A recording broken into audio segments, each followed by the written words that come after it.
Look at your hands. Really look at them. They are the hands of someone who is waiting. You wake up, you drink the coffee, you sit in traffic, you sit in the chair, you stare at the screen, you drive home, you watch the show, you sleep. You repeat this loop 250 times a year. And in the silence between the noise, just before you fall asleep, you feel it.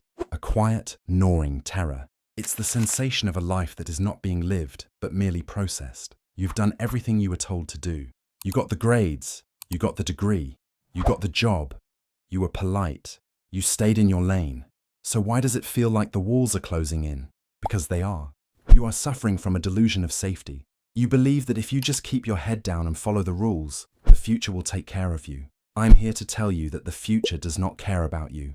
The future you are currently walking toward, the default setting of society, is not a sanctuary. It is a slaughterhouse for the human soul. And you are walking into it voluntarily, sedated by the comfort of conformity. Let's strip away the paint. Let's look at the machinery of your life. You are currently trading the only non-renewable resource you have, your time, for a currency that is being printed into irrelevance. You call this making a living. I call it a slow suicide. You are building a house on sand while the tide is rising, and the tide is rising faster than you can possibly swim. Let's talk about the trajectory.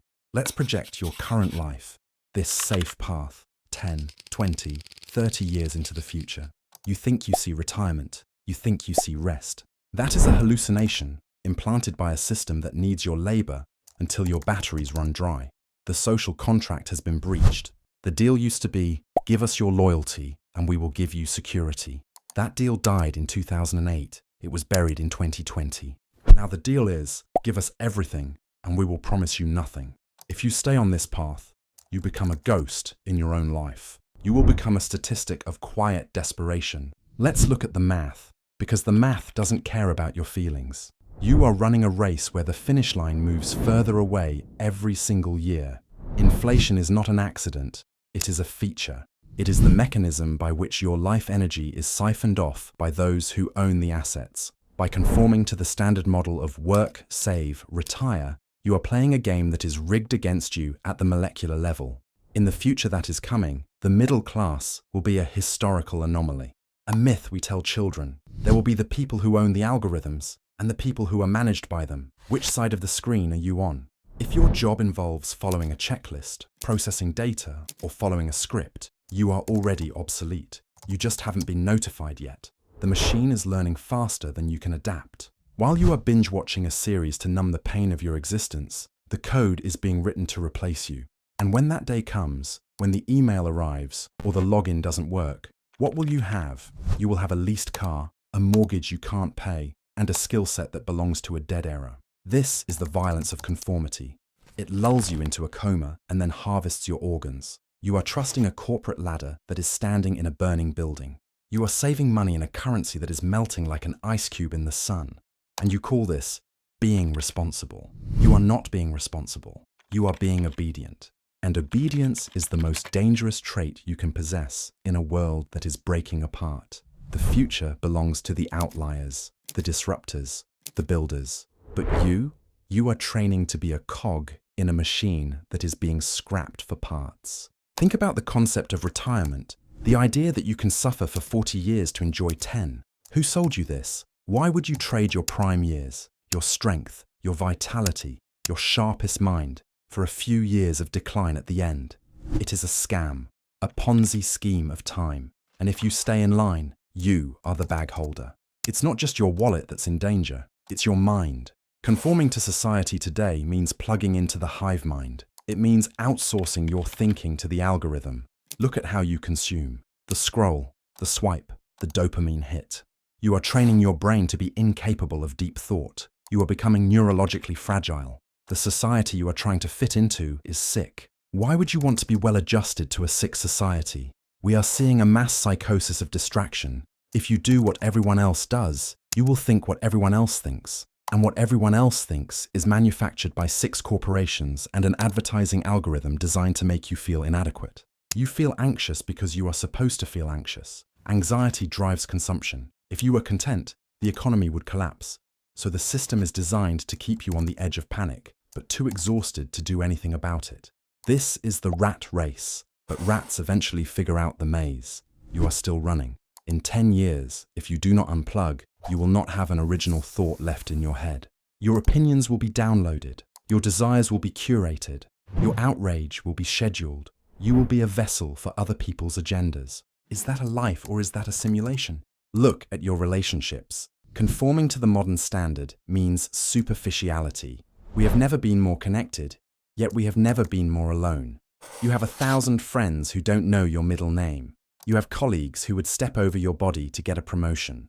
You are building a network of ghosts. The future of the conformist is a future of profound isolation. As you age and your utility to the market decreases, the phone stops ringing. The work friends disappear because those relationships were transactional. You bonded over shared misery, not shared vision. When the misery ends or shifts, the bond breaks. If you do not build a tribe based on values, on blood, on loyalty, you will die alone in a room full of screens. The nuclear family is under siege. The community is dead. You are expected to be an individual economic unit, floating in the void. This is not freedom. This is exile. And the toll it takes on your body is real. Stress is the friction of fighting your own nature. You were not evolved to sit in a cubicle under fluorescent lights for 9 hours a day. You were not evolved to process 10,000 notifications a week. You are an apex predator living in a petting zoo, and it is making you sick.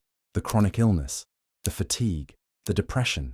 It is your body screaming at you to leave the cage, but you just take a pill and go back to work, because that's what a good citizen does. The most terrifying aspect of the future you are building is that it will be painfully, heartbreakingly average. You will look back on your life and see a flat line. No great failures, but no great victories. Just a long, slow hum of maintenance. You avoided risk, you avoided pain, and in doing so, you avoided life. The world is bifurcating, splitting in two. There is the sovereign, and there is the serf. The sovereign owns their mind, their time, and their resources. The serf rents everything. You are currently renting your life. Your boss rents your time. The bank rents your house. The social media platform rents your attention. You own nothing. And the World Economic Forum told you that you'd be happy about it.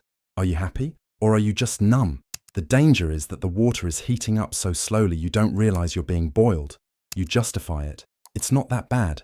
At least I have a job. Everyone else is doing it. That phrase, everyone else, is the epitaph of your potential. The herd always runs off the cliff. History is a graveyard of people who did what they were told. The systems you rely on are fragile. The supply chains, the power grids, the pension funds, they are held together by duct tape and debt. When they snap, and they will snap, the conformist will be the first to fall. Because you have forgotten how to survive. You have forgotten how to create value from nothing. You have forgotten how to hunt. You are a domesticated animal waiting for a feeder that is about to run empty. This sounds bleak. Good. Hope is a passive emotion. I want you to feel dread, because dread causes action. You need to understand that the mess of your future is not a possibility. It is a mathematical certainty if you do not change your vector. Newtonian physics applies to your life. An object in motion stays in motion unless acted upon by an outside force. I am that force. The mess looks like this. You, at 65, greeting customers at a store because your pension was inflated away. You, alone, because you prioritized emails over relationships. You, sick, because you prioritized convenience over health. You, full of regret, because you prioritized safety over courage. Is that the movie you want to watch? Because you are the writer, the director, and the main character. But you've been handing the script over to society. Here, you say, tell me what to say next. Stop it. Rip up the script. The only way to avoid the mess is to step out of the line. It is to embrace the chaos of creation, to build something that is yours, to learn skills that the machine cannot replicate, to build relationships that are deeper than a LinkedIn connection. Breaking away is painful. It requires a velocity that tears you apart before it sets you free. Your friends will hate you for it. They will call you crazy. They will call you irresponsible. Why? Because your freedom holds a mirror up to their slavery. And they cannot stand the reflection. They need you to stay in the hole with them so they don't feel so dark. Leave them in the dark. The future belongs to the sovereign. The future belongs to those who can focus for more than 15 seconds. The future belongs to those who can build, heal, lead, and endure. The rat race has no winner. The only way to win is to leave the track, to build your own maze, or better yet, to fly above it. You have a choice to make right now, in this second. You can close this video. You can go back to the scroll. You can go back to the anesthesia. And you can wake up in 20 years wondering where the time went. Or you can decide right now that you are done with the script, that you are done being a passenger in your own existence. The door is unlocked. It always has been. You've just been standing there, waiting for permission to open it. No one is coming to open it for you. No one is coming to save you. There is no lifeboat. You have to learn to swim, and the water is deep, but it is better to drown in the ocean of freedom than to rot in the puddle of conformity. The clock is ticking, not the clock on the wall, the clock in your cells. Every second you spend complying is a second you are dying. The mess is waiting for you. It is patient. It is gathering dust and debt and regret. It is building a monument to your mediocrity. Tear it down before it becomes your tombstone. Wake up.